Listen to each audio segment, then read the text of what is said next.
Hello, my name is Last Night I Dreamt, and today I'm going to be reviewing the Slave Ones. We have the Slave One for the UCS series and the 20-year anniversary Slave One. Um, to start off, we have minifigures. We have 20-year anniversary Leia and Han Solo Frozen in Carbonite, which comes with an actual minifigure with a jacket. It comes with Zuckuss, Forlom, and Boba Fett. These are three other minifigures that I have added to my collection of bounty hunters, just for collection's sake.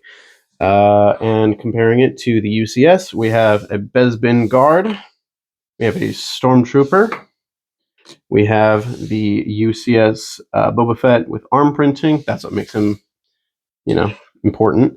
And then we also have Han Solo, also frozen in carbonite, without the jacket and the older style of hair, whereas this one has a newer style of hair. So let's talk about the sets themselves.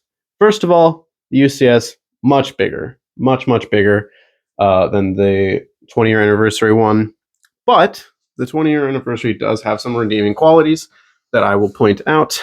First of all, it has a handle on the back so that you can pick it up and, whoosh it around as you so please, which is a nice feature. It has right next to your thumb as you're holding it, it has two little triggers that you can use to shoot the lasers out. Right here, you can see them. And yeah, it's more affordable than the UCS one. Obviously, comes with more minifigures. It's more playable. It has more shootables, yeah. One thing I didn't like, it doesn't come with a stand. I had to make this stand with my own bricks, so that was kind of a downfall. Whereas this one comes with its own stand, as all of the UCS sets do. So a few minor things that I'd like to point out. This one, these wings move. If you move one, it moves the other. Whereas this one, you move one, does not move the other. It just kind of works based on kind of gravity-ish. Same with these guns. They move together in unison. These move individually, so that's kind of a bother, but what are you going to do?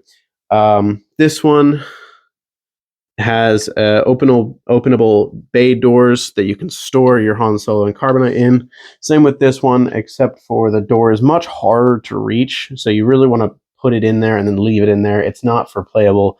It's more for keeping it movie accurate and then just displaying it, and that's about it. One thing I like about this set in comparison to this one, the smoothness of the windshield, whereas this one has these nasty sharp angles. I really disliked when I got it. This one, much more displayable, much more, it just looks better. So one thing I really want to point out and stress is the back of the UCS. It just looks incredible. And when you compare it to the old one, it honestly looks this one just looks so much better than the 20-year anniversary one. It looks so much more movie accurate. It was such a joy to build the UCS one. It was really fun. And the displayability of it just knocks it out of the park. It's not even much of a contest. I much prefer the UCS Slave One as a set. It definitely wins. This set is probably, I'd say, maybe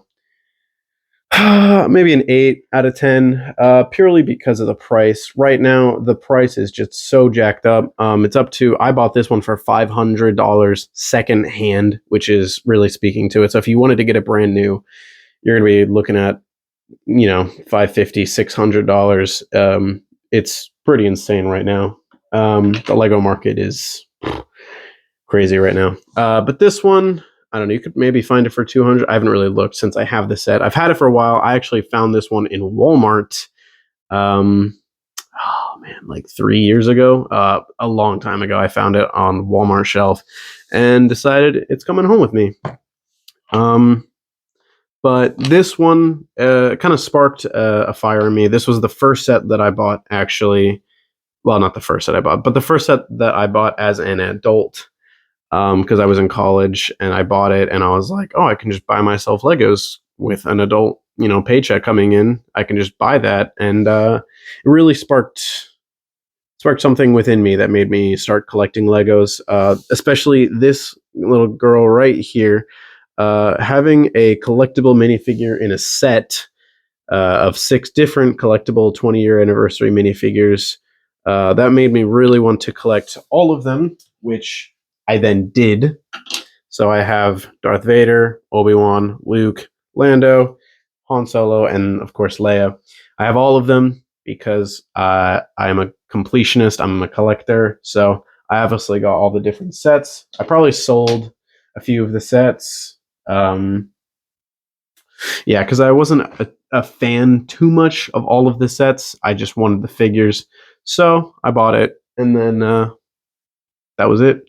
So yeah, I would say if you really want a playable thing for like preteen, maybe 11 or 12, I'd say this set is more your go-to. The newer Slave one, the one that's like 30 or $40, whatever, that comes with Mandalorian and the new Boba Fett.